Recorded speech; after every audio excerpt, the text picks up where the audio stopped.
આણંદ જિલ્લા કલેક્ટર અને કરમસદ આણંદ મહાનગરપાલિકાના વહીવટદાર પ્રવીણ ચૌધરી અને મ્યુનિસિપલ કમિશનર મિલિંદ બાપનાના કુશળ માર્ગદર્શન હેઠળ આણંદની બોરસદ ચોકડી ખાતે નવનિર્મિત કોસ્મોસ વેલી ફ્લાવર શોનું લોકાર્પણ કરવામાં આવ્યું.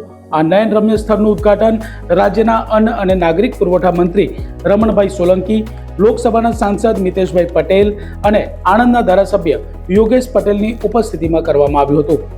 આ પ્રસંગે મંત્રી રમણભાઈ સોલંકીએ મહાનગરપાલિકાના આ સુંદર પ્રયાસની પ્રશંસા કરતા જણાવ્યું કે બાળકો અને નગરજનોનું મન મોહી લે તેવું આ આકર્ષણ વિકસિત ભારતની ઝલક રજૂ કરે છે.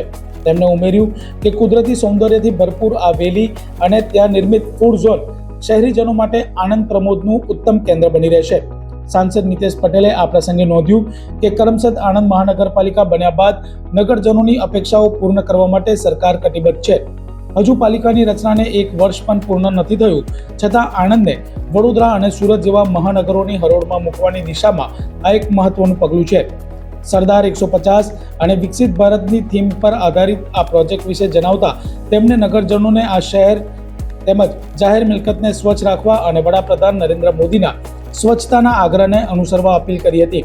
ધારાસભ્ય યોગેશ પટેલે એક મહત્વની જાહેરાત કરતા જણાવ્યું હતું કે આ વિસ્તારને હવે મા ભારતી ચોક તરીકે ઓળખવામાં આવશે અને ત્યાં મા ભારતીની વિશાળ કદનું સ્ટેચ્યુ સ્થાપિત કરવામાં આવશે, જે દેશના યુવાનોમાં રાષ્ટ્ર ભાવના જાગૃત કરશે.